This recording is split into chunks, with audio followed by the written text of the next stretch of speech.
भारत माता की, भारत माता की। भारतीय जनता पक्षಕ್ಕೆ, भारतीय जनता पक्षಕ್ಕೆ ಸನ್ಮಾನ್ಯ ಶ್ರೀ ನರೇಂದ್ರ ಮೋದಿಜಿ ಅವರಿಗೆ, ಸನ್ಮಾನ್ಯ ಶ್ರೀ ನರೇಂದ್ರ ಮೋದಿಜಿ ಅವರಿಗೆ, ಸನ್ಮಾನ್ಯ ಶ್ರೀ ಬಸವರಾಜ ಬೊಮ್ಮಾಯಿ ಸಾಹೇಬರಿಗೆ, ಸನ್ಮಾನ್ಯ ಶ್ರೀ ಬಸವರಾಜ ಬೊಮ್ಮಾಯಿ ಸಾಹೇಬರಿಗೆ ಭಾರತ್ ಮಾತಾ ಕಿ, ಭಾರತ್ ಮಾತಾ ಕಿ. ಬಂಧುಗಳೇ, ಇವತ್ತಿನ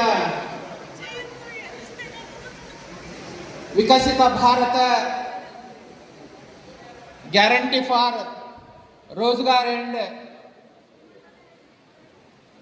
ಆಜೀವಿಕಾ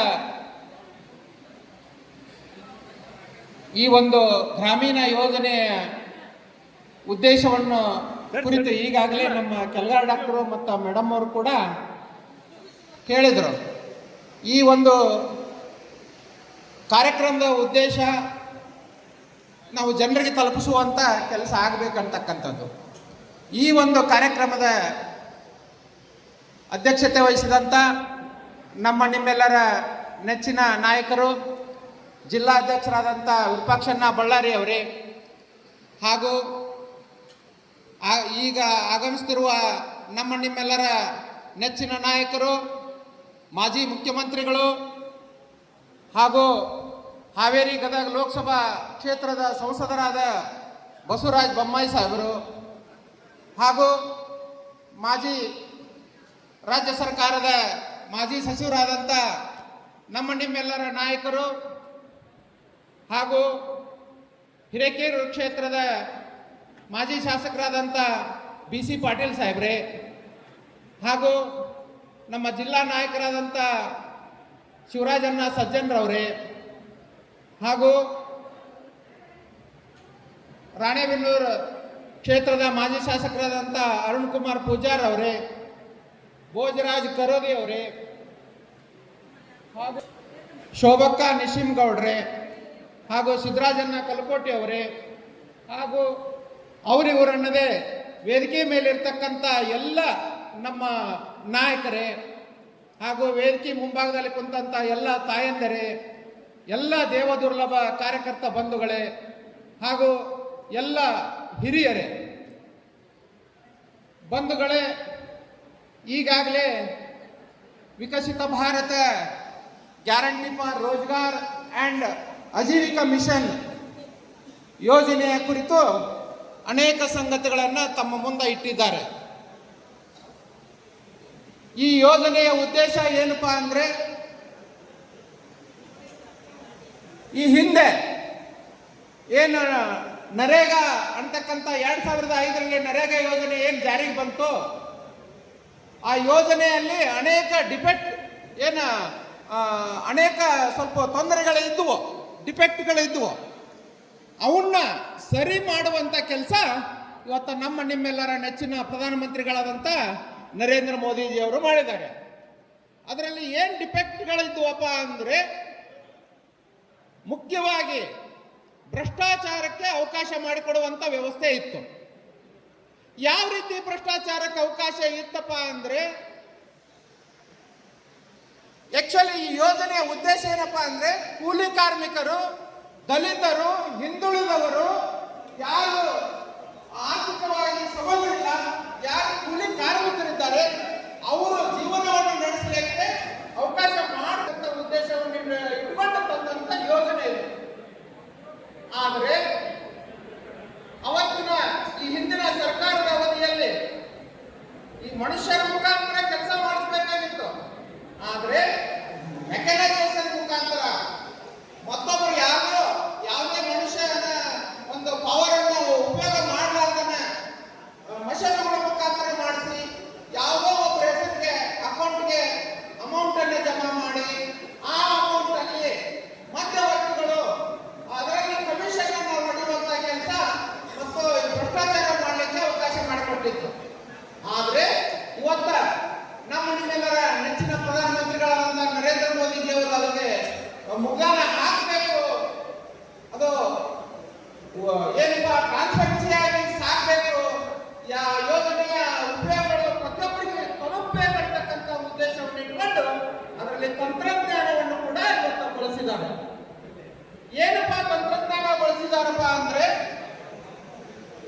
ಇವತ್ತ ಇಂದ ಏನಂದ್ರೆ ಹಾಜರಾತಿಯನ್ನು ತಗೋಬೇಕಾದ್ರೆ ಒಂದು ಪೇಪರ್ ಅಲ್ಲಿ ಹಾಜರಾತಿ ತಗೊಳ್ತಿದ್ರು. ಇವತ್ತ ಹಂಗಿಲ್ಲ, ಬಯೋಮೆಟ್ರಿಕ್ ಅನ್ನು ತಗೊಂಡು ಬಂದಿದ್ದಾರೆ. ಯಾರು ಕಾರ್ಮಿಕರ ಕೆಲಸಕ್ಕೆ ಬರ್ತಾರ ಅವರು ಬಯೋಮೆಟ್ರಿಕ್ ಅಂದ್ರೆ ತಮ್ಮ ಇಂಪ್ರೆಷನ್ ಅನ್ನ ಕೊಟ್ಟು ಅವರು ಕೆಲಸ ಮಾಡಬೇಕು. ಅಂದ್ರೆ ತಮ್ಮನ್ನು ಕೊಡೋದ್ರಿಂದ ಯಾವುದೇ ರೀತಿ ಅಲ್ಲೇ ಮಿಸ್ ಅಪ್ರೋಪ್ರಿಯೇಷನ್ ಆಗ್ಲಿಕ್ಕೆ ಅವಕಾಶ ಇರುವುದಿಲ್ಲ. ಮತ್ತು ಆ ವ್ಯಕ್ತಿಯಲ್ಲಿ ಕೆಲಸ ಮಾಡ್ತಾನೋ ಇಲ್ಲ ಅನ್ನೋದಕ್ಕೋಸ್ಕರ GPS ಅನ್ನು ಅಳವಡಿಸಿದ್ದಾರೆ. ಮತ್ತು ಅದೇ ರೀತಿಯಾಗಿ AI, ಈ ನೂತನವಾಗಿ ಆಗಮಿಸಿದಂತ AI ತಂತ್ರಜ್ಞಾನವನ್ನು ಕೂಡ ಈ ಒಂದು ಯೋಜನೆಗೆ ಬಳಕೆಯನ್ನು ಮಾಡಿದ್ದಾರೆ. ಇವು ಮುಖ್ಯವಾದಂತ ಅಂದ್ರೆ ಏನು ಯಾವುದೇ ಭ್ರಷ್ಟಾಚಾರ ಮಾಡಲಿಕ್ಕೆ ಅವಕಾಶ ಕೊಳ್ಳಾರ್ದಂತ ಮಾಡ್ಬೇಕಂದ್ರೆ ಇಂಥ ಏನು ತಂತ್ರಗಾರಿಕೆ ಮತ್ತು ತಂತ್ರಜ್ಞಾನವನ್ನು ಬಳಕೆ ಮಾಡೋದ್ರಿಂದ ಇಲ್ಲಿ ಭ್ರಷ್ಟಾಚಾರ ಮಾಡಲಿಕ್ಕೆ ಅವಕಾಶ ಇರುವುದಿಲ್ಲ. ಎರಡನೇದಾಗಿ ಇನ್ನೊಂದು ಮಾತನ್ನ ಹೇಳ್ಬೇಕಂದ್ರೆ ಹಿಂದ ಕಾಂಗ್ರೆಸ್ ಸರ್ಕಾರ 100 ದಿವಸ ಒಂದು ಕುಟುಂಬಕ್ಕೆ 100 ದಿವಸ ಕೆಲಸ ಮಾಡಲಿಕ್ಕೆ ಅವಕಾಶ ಇತ್ತು. ನಮ್ಮ ಭಾರತೀಯ ಜನತಾ ಪಕ್ಷ ಸರ್ಕಾರ ಮತ್ತು ಸನ್ಮಾನ್ಯ ಶ್ರೀ ನರೇಂದ್ರ ಮೋದಿಜಿ ಅವರ ಸರ್ಕಾರ 125 ಮಾಡಲಿಕ್ಕೆ ಅವಕಾಶ ಮಾಡಿಕೊಟ್ಟಿದೆ. ಅದೇ ರೀತಿಯಾಗಿ ಈ ಯೋಜನೆಯಲ್ಲಿ ಪ್ರತಿಯೊಬ್ಬರ ಹಿತವನ್ನು ಕಾಪಾಡುವಂತ ಕೆಲಸವನ್ನ ಸನ್ಮಾನ್ಯ ಶ್ರೀ ನರೇಂದ್ರ ಮೋದಿಜಿ ಅವರು ಮಾಡಿದ್ದಾರೆ. ಇವತ್ತ ನಾವು ರೈತರ ಪರವಾಗಿತ್ತು ಏನಪ್ಪ ಮಾಡಿದ್ದಾರೆ ಅಂತ ನೀವು ಕೇಳಬಹುದು. ರೈತರು ಬಿತ್ತುವ ಸಮಯದಲ್ಲಿ, ಭೂಮಿಯನ್ನ ಹದ ಮಾಡುವ ಸಮಯದಲ್ಲಿ ಮತ್ತು ಬೆಳೆಯನ್ನ ಕಟಾವು ಮಾಡುವ ಸಮಯದಲ್ಲಿ, ರಾಶಿ ಮಾಡುವ ಸಮಯದಲ್ಲಿ ಅಂತಹ ಸಂದರ್ಭದಲ್ಲಿ ಈ ಯೋಜನೆಯನ್ನ 60 ದಿವಸ ಒಟ್ಟು 60 ದಿವಸ ತಟಸ್ಥ ಮಾಡುವಂತ ಕೆಲಸ ಇವತ್ತು ಸನ್ಮಾನ್ಯ ಶ್ರೀ ನರೇಂದ್ರ ಮೋದಿಜಿ ಅವರು ರೈತರ ಹಿತವನ್ನು ಕಾಪಾಡೋದಕ್ಕೋಸ್ಕರ ಮಾಡಿದ್ದಾರೆ ಅಂತ ಹೇಳಬಹುದು. ಮತ್ತು ಇನ್ನು ಅನೇಕ ರೀತಿ ಇದರಲ್ಲಿ ಟ್ರಾನ್ಸ್ಪರೆನ್ಸಿ ಇರುವುದರಿಂದ ಪ್ರತಿಯೊಬ್ಬರಿಗೂ ಕೂಡ ಈ ಯೋಜನೆ ತಲುಪುವಂತ ನೇರವಾಗಿ ಮತ್ತು ಈ ಏನು ಮ್ಯಾನ್ ಪವರ್ ಅನ್ನ ಉಪಯೋಗ ಮಾಡಿಕೊಂಡು ಏನು ಹಣವನ್ನು ಸಂದಾಯ ಮಾಡ್ತೀವಿ ಅದು ನೇರವಾಗಿ DBT ಮುಖಾಂತರ ಯಾರು ಕೆಲಸವನ್ನು ಮಾಡಿರ್ತಾರೆ ಕೆಲಸವನ್ನು ಮಾಡಿದವರಿಗೆ ನೇರವಾಗಿ ಜಮಾ ಆಗುವಂತ ಕೆಲಸ ಮಾಡುವಂತ ಒಂದು ಅವಕಾಶವನ್ನು ಹೋಗ್ತದೆ. ಹಾಗಾಗಿ ನಾವು ನೀವೆಲ್ಲರೂ ಈ ಯೋಜನೆಯ ಬಗ್ಗೆ ಯಾಕಂದ್ರೆ ಅವರು ಕಾಂಗ್ರೆಸ್ ವಿರೋಧ ಮಾಡೋದು ಕೆಲಸ, ವಿರೋಧ ಮಾಡೋದ್ರೆ ಯಾವುದೇ ಜನಪರ ಯೋಜನೆಗಳನ್ನು ತೆಗೆದುಕೊಂಡು ಬರಲಿ, ಯಾವುದೇ ಯೋಜನೆ ತಂದರೂ ಕೂಡ ವಿರೋಧ ಮಾಡೋದೇ ಒಂದು ಕೆಲಸ. ಒಂದು ಸುಳ್ಳನ್ನು 10 ಸಲ ಸುಳ್ಳು ಹೇಳಿ ಸತ್ಯ ಮಾಡೋದೇ ಭ್ರಷ್ಟ ಕಾಂಗ್ರೆಸ್ನವ್ರ ಕೆಲಸ ಅಂತ ನಾ ಹೇಳೋದು ಇಷ್ಟಪಡ್ತೀನಿ ಬಂಧುಗಳು. ಆದ್ರೆ ನಾವು ನಮ್ಮ ಸರ್ಕಾರ ಮಾಡಿದಂತ ಅನೇಕ ಯೋಜನೆಗಳಿದಾವೆ. ಏಯಿಂದ ಹಿಡಿದು ಜಡ್ಡುವರೆಗೆ ಯೋಜನೆಗಳನ್ನ ತೆಗೆದುಕೊಂಡು ಬಂದಿದ್ದಾರೆ.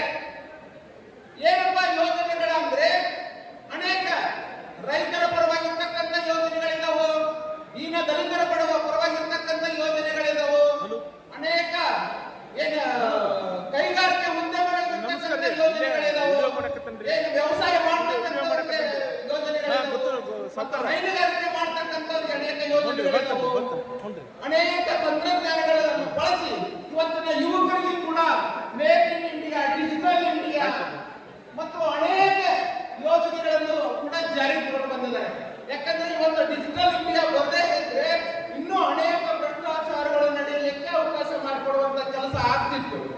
ಆದ್ರೆ ಇವತ್ತು ಡಿಜಿಟಲ್ ಇಂಡಿಯಾ ಬಂದಿರುವುದರಿಂದ ಯಾವುದೇ ಸರ್ಕಾರದ ಯೋಜನೆ ಅನುದಾನವನ್ನು, ಯಾವುದೇ ಸರ್ಕಾರದ ಯೋಜನೆಯ ಹಣವನ್ನು ನೇರವಾಗಿ ಫಲಾನುಭವಿಗೆ ತಲುಪಿಸುವಂತ ಕೆಲಸ ಇವತ್ತು ಡಿಜಿಟಲ್ ಇಂಡಿಯಾ ಮುಖಾಂತರ ಹೋಗ್ತಾ ಇದೆ. ಅಂದ್ರೆ ಯಾವುದೇ ಭ್ರಷ್ಟಾಚಾರಕ್ಕೆ ಅವಕಾಶ ಇರುವುದಿಲ್ಲ ಅಂತ ನಾನು ಹೇಳಕ್ ಇಷ್ಟಪಡ್ತೀನಿ ಬಂಧುಗಳು. ಆಮೇಲೆ ಇತ್ತೀಚೆಗೆ ಈ ಕಾಂಗ್ರೆಸ್ ಸರ್ಕಾರ ಈ ಹಾವೇರಿ ಜಿಲ್ಲೆಯಲ್ಲಿ ಒಂದು ಏನು ಸಮಾವೇಶ ಮಾಡಿದ್ರು, ಸಾಧನಾ ಸಮಾವೇಶ ಅಂತ. ಸಾಧನಾ ಸಮಾವೇಶದ ಉದ್ದೇಶ ಏನಪ್ಪಾ ಅಂದ್ರೆ ಕೇವಲ 3 ದಾಖಲೆಗಳನ್ನು ಕೊಡುವುದು ಮಾತ್ರ. ಒಂದು ಈ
ಪ್ರತಿಯೊಬ್ಬ ವರ್ಗದ ಮಕ್ಕಳು, ಪ್ರತಿಯೊಬ್ಬರ ಮಕ್ಕಳು ಶಿಕ್ಷಣವಂತರಾಗಬೇಕು, ವಿದ್ಯಾವಂತರಾಗಬೇಕು, ಅವರು ಮುಖ್ಯವಾಹಿನಿಗೆ ಬರ್ತಕ್ಕಂಥ ಉದ್ದೇಶವನ್ನು ಇಟ್ಕೊಂಡು ವಿದ್ಯಾನಿಧಿ ಯೋಜನೆಯನ್ನ ಜಾರಿಗೆ ಕೊಟ್ಟು ಬಂದು, ಆ ವಿದ್ಯಾನಿಧಿ ಯೋಜನೆಯನ್ನ ಈ ಭ್ರಷ್ಟ ಕಾಂಗ್ರೆಸ್ ಸರ್ಕಾರ ಬಂದ ತಕ್ಷಣ ಆ ವಿದ್ಯಾನಿಧಿ ಯೋಜನೆಯನ್ನ ರದ್ದು ಮಾಡಿದ್ದ ಈ ಕಾಂಗ್ರೆಸ್ ಸರ್ಕಾರದ ದೊಡ್ಡ ಸಾಧನೆ. ಮತ್ತು ಈ ಸರ್ಕಾರ ಬಂದಂತ ಸಂದರ್ಭದಲ್ಲಿ ಈ ಎಸ್ಸಿ ಎಸ್ಟಿ ಸಮುದಾಯಕ್ಕೆ ಉಪಯೋಗ ಅವರ ಕಲ್ಯಾಣಕ್ಕೋಸ್ಕರ ಉಪಯೋಗ ಮಾಡತಕ್ಕಂತ ಹಣ 38,870 ಕೋಟಿ ಅನುದಾನವನ್ನ ಈ ಗ್ಯಾರಂಟಿ ಯೋಜನೆಗೆ ದುರ್ಬಳಕೆ ಮಾಡಿಕೊಂಡಿದ್ದು ಇದು ದೊಡ್ಡ ಸಾಧನೆ ಅವರು. ಅದೇ ರೀತಿ ಎಸ್ಟಿ ನಿಗಮದ ಹಣವನ್ನ ಈ ಎಸ್ಟಿ ಸಮುದಾಯಕ್ಕೆ ಮೀಸಲಿರ್ತಕ್ಕಂಥ ಹಣವನ್ನ ಅವರ ಕಲ್ಯಾಣಕ್ಕೋಸ್ಕರ ಬಳಸುವುದನ್ನ ಬಿಟ್ಟು ಈ ತೆಲಂಗಾಣ ಚುನಾವಣೆಗೋಸ್ಕರ ಬಳಕೆ ಮಾಡಿಕೊಂಡ್ರು. ಆಮೇಲೆ ಯಾವ್ದೋ ಯಾರ್ಯಾರೋ ಅಕೌಂಟ್ಗೆ ಜಮಾ ಮಾಡುವಂತ ಕೆಲಸ ಮಾಡಿದೆ. ಇದು ಕಾಂಗ್ರೆಸ್ ಸರ್ಕಾರದ ದೊಡ್ಡ ಸಾಧನೆ. ಮತ್ತೆ ಏನಪ್ಪ ಆಸ್ಪತ್ರೆ, ನಮ್ಮ ಎಲ್ಲಾ ಆಸ್ಪತ್ರೆಗಳಲ್ಲಿ ಇರ್ತಕ್ಕಂಥ ಜನೌಷಧಿ ಕೇಂದ್ರಗಳನ್ನ ರದ್ದು ಮಾಡುವಂತ ಕೆಲಸ ಕೂಡ ಈ ಭ್ರಷ್ಟ ಕಾಂಗ್ರೆಸ್ ಸರ್ಕಾರ ಮಾಡಿತು. ಯಾಕಪ್ಪ ಅಂದ್ರೆ ಈ ಒಟ್ಟ ಬಿಜೆಪಿ ಏನ್ ಮಾಡ್ತಾರ ಅದು ಒಟ್ಟು ವಿರೋಧಿಸುದು. ಇವತ್ತು ಜನೌಷಧಿ ಕೇಂದ್ರ ಎಷ್ಟು ಉಪಯೋಗ ಇತ್ತಪ್ಪ ಅಂದ್ರೆ ಎಲ್ಲಾ ದೀನ ದಲಿತರಿಗೆ, ಬಿಪಿಎಲ್ ವರ್ಗರಿಗೆ, ಪ್ರತಿಯೊಬ್ಬರಿಗೂ ಕೂಡ ಅಂತಿಂತ ವರ್ಗ ಅಂತ ಇಲ್ಲಲ್ಲೇ ಎಲ್ಲಾ ವರ್ಗಕ್ಕೂ ಕೂಡ ಮೆಡಿಕಲ್ ಶಾಪ್ಗೆ ಒಂದು 100 ರೂಪಾಯಿ ಸಿಗ್ತಕ್ಕಂಥ ಔಷಧಿ ಕೇವಲ ಅದನ್ನು ಕೂಡ ಅದನ್ನು ರದ್ದು ಮಾಡಿದ್ದೇ ದೊಡ್ಡ ಸಾಧನೆ. ಆದ್ರೆ ನಾವು ಸುಮ್ಮನೆ ಕುಂತಿರ್ಲಿಲ್ಲ, ಹೋರಾಟ ಮಾಡಿದ್ವಿ, ರಾಜ್ಯಾದ್ಯಂತ ಹೋರಾಟ ಮಾಡಿ ಮತ್ತೆ ಆ ಆಸ್ಪತ್ರೆಯಲ್ಲಿ ಇರುವಂತ ವ್ಯವಸ್ಥೆ ಕೂಡ ನಮ್ಮ ಸರ್ಕಾರ ಮಾಡಿದ್ದು. ಅದು ಆಮೇಲೆ ಈ ಸಮಾವೇಶಕ್ಕೆ ಅನೇಕ ಕೋಟಿಗಟ್ಟಲೆ ದುಡ್ಡನ್ನ ಹಾಳು ಮಾಡಿದ್ರು. ಅದು ನಾವು ನಿಮ್ಮೆಲ್ಲರ ದುಡ್ಡು. ನಾವು ಯಾವುದೇ ಒಂದು ವಸ್ತು ಖರೀದಿ ಮಾಡುವಂತ ಸಂದರ್ಭದಲ್ಲಿ ಒಂದು ಟ್ಯಾಕ್ಸ್ ಮುಖಾಂತರ ನಾವು ವರ್ಣ ಮಾಡ್ತೀವಿ. ಇವರು ಅಂತ ಏನಪ್ಪ ಬಜೆಟ್ ಮುಖಾಂತರ ಕ್ರೋಢೀಕರಣ ಆಗಿ ಮತ್ತೆ ಅಲೋಕೇಶನ್ ಮಾಡುವಂತ ಕೆಲಸ ಮಾಡ್ತಾರೆ ಸರ್ಕಾರ. ಆದ್ರೆ ಅಂತ ಹಣವನ್ನು ಕೂಡ ಇವರು ದುರುಪಯೋಗ ಮಾಡಿಕೊಂಡು ಇಂಥ ದೊಡ್ಡ ತಮ್ಮ ಏನು ಕಾಂಗ್ರೆಸ್ ಪಕ್ಷದ ಸಮಾವೇಶವನ್ನ ಮಾಡಿದ್ರು. ಅದು ಯಾವುದೇ ಸರ್ಕಾರದ ಸಾಧನೆಯ ಸಮಾವೇಶ ಅಲ್ಲ, ಅದು ಕಾಂಗ್ರೆಸ್ ಪಕ್ಷದ ಒಂದು ಸಮಾವೇಶ ಅಂತ ನಾನು ಹೇಳಕ್ ಇಷ್ಟಪಡ್ತೀನಿ ಬಂಧುಗಳೇ. ಆಮೇಲೆ ಸಾಧನಾ ಸಮಾವೇಶದಲ್ಲಿ ಅಧಿಕಾರಿಗಳನ್ನ ದುರುಪಯೋಗ ಮಾಡಿಕೊಂಡ್ರು. ಎಲ್ಲ ವರ್ಗದ ಅಧಿಕಾರಿಗಳನ್ನ ಎಲ್ಲ ಹಂತದಲ್ಲಿ ಕೂಡ ದುರ್ಬಳಕೆ ಮಾಡಿದ್ರು. ಆಮೇಲೆ ಶಾಲಾ ಕಾಲೇಜಿನ ವಾಹನಗಳನ್ನ ದುರ್ಬಳಕೆ ಮಾಡಿಕೊಂಡ್ರು. ಆಮೇಲೆ ಅವತ್ತು ಯಾವತ್ತ ಫಲಾನುಭವಿಗಳು ಅಲ್ಲೇ ಜನ ಏನು ಸೇರಿಲ್ಲ, ಆ ಫಲಾನುಭವಿಗಳ ಒಂದು ಲಕ್ಷ ಅಂತ ಪಟ್ಟಿ ಮಾಡಿದ್ದಾರೆ. ಆ ಫಲಾನುಭವಿಗಳಿಗೆ ನಾವು ಹಿಂದೆ ನಮ್ಮ 90,000 ಸರ್ಕಾರ ಇದ್ದಂತ ಸಂದರ್ಭದಲ್ಲಿ ಅವ್ರಿಗೆ ಆಲ್ರೆಡಿ ಒಂದ್ಸಲ ಕೊಟ್ಟಿತ್ತು. ಅಂತಕ್ಕೆ ಕೂಡ ಮತ್ತೆ ಹೆಸರನ್ನ ಹಾಕುವಂತ ಕೆಲಸ ಮಾಡಿ, ಅಂದ್ರೆ ಏನಪ್ಪ ಅವ್ರ ಕಾರ್ಯಕ್ರಮ ಯಶಸ್ವಿ ಆಗಬೇಕಂತಕ್ಕಂಥ ದುರುದ್ದೇಶ ಇಟ್ಕೊಂಡು ಆ ಫಲಾನುಭವಿಗಳಿಗೆ ಧಮಕಿ ಹಾಕಿ ಆ ವೇದಿಕೆಗೆ ಕರೆಸ್ಕೊಂಡಂತ ಇವರು ಮಾಡಿದ ಕೆಲಸ ಏನಪ್ಪ ಅಂದ್ರೆ ಅದೇ ದೊಡ್ಡ ಸಾಧನೆ. ಹಾಗಾಗಿ ನಾವು ನೀವೆಲ್ಲರೂ ಇನ್ನು ಮುಂದೆ ನಮ್ಮ ಸರ್ಕಾರ ಏನು ಹಿಂದೆ ಮಾಡಿದಂತ ರಾಜ್ಯ ಸರ್ಕಾರದ ಯೋಜನೆಗಳಿರ್ಬೋದು, ಕೇಂದ್ರ ಸರ್ಕಾರದ ಯೋಜನೆಗಳಿರ್ಬೋದು, ಎಲ್ಲ ಯೋಜನೆಗಳನ್ನು ಪ್ರತಿ ಮನೆಗೂ ಮುಟ್ಟಿಸುವಂತ ಕೆಲಸ ನಾವು ನೀವೆಲ್ಲರೂ ಮಾಡೋಣ ಅಂತ ಹೇಳಿ ಈ ಸಂದರ್ಭದಲ್ಲಿ ನನಗೆ ಮಾತಾಡಲಿಕ್ಕೆ ಅವಕಾಶ ಮಾಡಿಕೊಟ್ಟಂತ ಎಲ್ಲ ವೇದಿಕೆ ಮೇಲಿರ್ತಕ್ಕಂಥ ಎಲ್ಲ ನಮ್ಮ ನಾಯಕರಿಗೆ ಹಾಗೂ ವೇದಿಕೆ ಮುಂಭಾಗದಲ್ಲಿರ್ತಕ್ಕಂಥ ಎಲ್ಲ ದೇವದುರ್ಲಭ ಕಾರ್ಯಕರ್ತರಿಗೆ ವಂದಿಸಿ ನನ್ನ ಮಾತನ್ನು ಮುಗಿಸುತ್ತೇನೆ. ಜೈ ಹಿಂದ್, ಜೈ ಕರ್ನಾಟಕ. ಭಾರತ್ ಮಾತಾ ಕಿ, ಭಾರತ್ ಮಾತಾ ಕಿ. ಗವಿಸಿದ್ದಪ್ಪ ದ್ಯಾಮಣ್ಣವರಿಗೆ ಧನ್ಯವಾದಗಳು. ರಾಜ್ಯ ಸಮಿತಿಯ ಎಲ್ಲ ಸದಸ್ಯರು ದಯವಿಟ್ಟು ವೇದಿಕೆಗೆ ಆಗಮಿಸಬೇಕಾಗಿ ವಿನಂತಿ.